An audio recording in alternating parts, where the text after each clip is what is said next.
Hello friends, स्वागत है आपका हमारे चैनल में। तो आज का जो हमारा टॉपिक है वो टॉपिक है बिहार का इतिहास एवं संस्कृति से संबंधित कुछ अति महत्वपूर्ण क्वेश्चन जो कि विभिन्न परीक्षाओं में पूछे जाते रहते हैं। बिहार का इतिहास एवं संस्कृति से संबंधित। तो चलिए शुरू करते हैं आज का पहला क्वेश्चन। तो आज का पहला क्वेश्चन है, प्राचीन पाटलिपुत्र के संबंध में जानकारी के स्रोत हैं। तो ये भग्नावशेष, यात्रा वृत्तांत और धार्मिक ग्रंथ ये सभी हैं। और अगला क्वेश्चन है, बिहार में मौर्यकालीन अभिलेख प्राप्त हुए हैं। तो बिहार में जो मौर्यकालीन अभिलेख प्राप्त हुए हैं वो पाटलिपुत्र में प्राप्त हुए हैं और लौरिया अरेराज से प्राप्त हुए हैं और लौरिया नंदगढ़ से प्राप्त हुए हैं और सहसराम से और रामपुरवा ये सभी जगहों से ये पाटलिपुत्र में प्राप्त नहीं हुए हैं बिहार में मौर्यकालीन अभिलेख।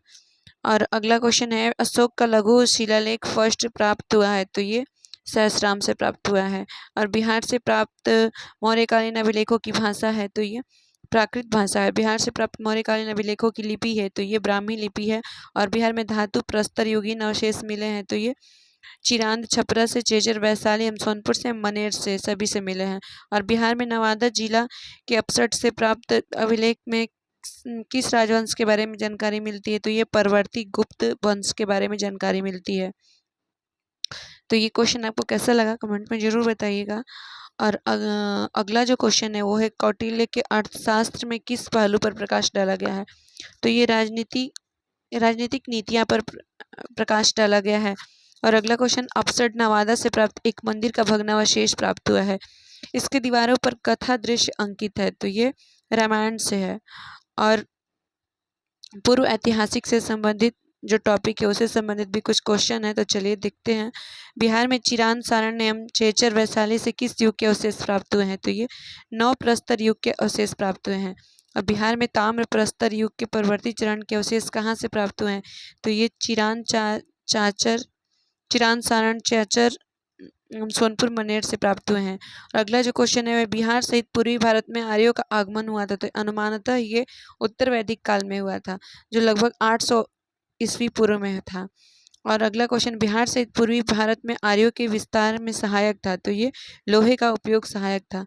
और अगला क्वेश्चन है, वेद के किस ग्रंथ में बिहार का विदेह में और आर्यों के आगमन तथा निवास का साक्ष्य विवरण मिलता है। तो ये शतपथ ब्राह्मण में मिलता है। और श्रुति तथा किंवदंती के अनुसार महाभारत युद्ध के समय बिहार में मुख्य राज्य कौन कौन थे। तो ये मगध तथा विदेह एवं अंग एवं लिच्छवी थे। और अगला जो टॉपिक है वो है मगध साम्राज्य का उत्थान, जो कि अति महत्वपूर्ण क्वेश्चन है और विभिन्न परीक्षाओं में आता रहता है। तो इससे संबंधित पहला क्वेश्चन है, प्राचीन भारत में साम्राज्यवाद की शुरुआत और विकास का श्रेय दिया जाता है। तो ये मगध को दिया जाता है। और मगध राज्य की आरंभिक राजधानी थी। तो ये आरंभिक राजधानी ग्रीवरज या राजगीर या राजगृह था। ये क्वेश्चन शिक्षक नियुक्ति 1996 में आ भी चुका है। और अगला क्वेश्चन है, महाभारत तथा पुराणों के अनुसार मगध का सर्वप्रथम राजवंश था। तो ये बृहद्रथ वंश था। और अगला क्वेश्चन है, मगध जनपद का संस्थापक कौन था। तो ये बृहद्रथ तथा जरासंध था। और मगध साम्राज्य का वास्तविक संस्थापक था तो ये बिंबिसार था। और अगला क्वेश्चन, बिंबिसार एवं अजातशत्रु किस वंश के थे। तो ये हर्यक वंश के थे। और अगला क्वेश्चन, मगध साम्राज्य का उत्कर्ष प्रारंभ हुआ। तो ये बिंबिसार के शासनकाल में प्रारंभ हुआ। और बिंबिसार ने किस राजकुमारी के साथ विवाह किया था। तो ये चेलना, कौशल देवी, खेमा ये सभी राजकुमारियों के साथ इन्होंने विवाह किया था। और अगला क्वेश्चन है, बिंबिसार ने ब्रह्मदत्त को पराजित कर कौन सा राज्य जीता। तो ये अंग राज्य बिंबिसार ने जीता था ब्रह्मदत्त को पराजित करके। और हर्यक वंश का दूसरा शासक कौन था। तो ये अजातशत्रु थे हर्यक वंश के दूसरा शासक। और राजगीर में दुर्ग तथा स्तूप की स्थापना मगध के किस शासक ने की। तो ये अजातशत्रु ने किया था। और बज्जी संघ के लिच्छवियों को पराजित करने वाला मगध का शासक कौन था। तो ये अजातशत्रु था। और अगला क्वेश्चन, अजातशत्रु के साथ प्रेम संबंध के लिए चर्चित नर्तकी आम्रपाली कहाँ की थी। तो ये वैशाली की थी। और अगला क्वेश्चन, अजातशत्रु ने किस राज्य के साथ युद्ध में प्रथम बार रथ, मूसल तथा महाशिलाकंटक नामक हथियारों का प्रयोग किया था। तो ये लिच्छवी के युद्ध में किया था पहली बार प्रयोग। और अगला क्वेश्चन, प्रथम मगध साम्राज्य का उत्कर्ष किस शताब्दी में हुआ था। तो ये ईस्वी पूर्व 6ठी शताब्दी में हुआ था। और पाटलिपुत्र नगर की स्थापना किस शासक ने की थी। तो ये उदयन ने की थी। और किस राजा ने पाटलिपुत्र को सर्वप्रथम मगध की राजधानी बनाया? तो ये उदयन था जो पाटलिपुत्र को सर्वप्रथम मगध की राजधानी बनाया था। और अजातशत्रु के बाद उदयन जो था मगध की गद्दी पर बैठा और उसे उदयभद्र भी कहते हैं। और अगला क्वेश्चन, हर्यक वंश का अंतिम शासक कौन था? तो ये नागदशक था जो हर्यक वंश का अंतिम शासक था।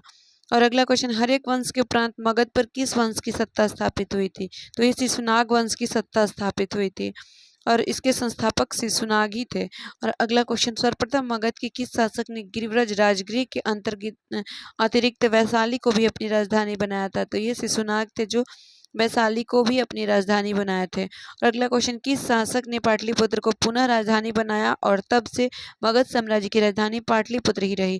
तो ये कालाशोक थे। ये कालाशोक को काकवर्ण भी कहा जाता है।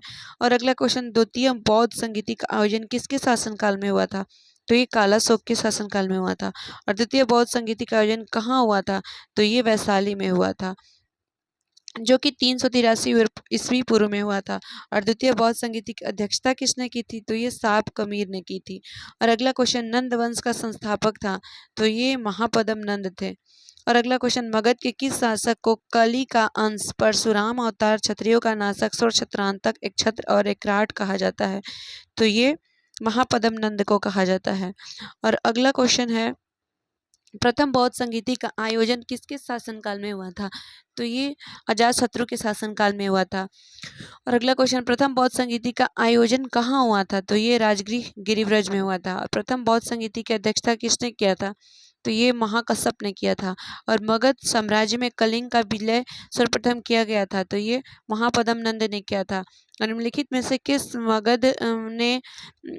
में से मगध का कौन सा शासक सिकंदर महान का समकालीन था? तो ये घनानंद थे। और ये क्वेश्चन 44वीं बीपीएससी में आ भी चुका है।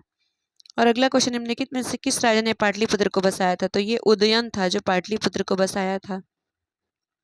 तो ये क्वेश्चन आपको कैसा लगा कमेंट में जरूर बताइएगा। वीडियो अच्छी लगी तो वीडियो को लाइक करिए, शेयर करिए और चैनल को जरूर सब्सक्राइब करिएगा। और अगला जो मेरा टॉपिक है वो मौर्य साम्राज्य से संबंधित टॉपिक है जो कि अति महत्वपूर्ण टॉपिक है और इससे संबंधित बिहार के प्रतियोगी परीक्षाओं में विभिन्न प्रश्न पूछे जाते हैं। तो धन्यवाद, मिलते हैं नेक्स्ट वीडियो में।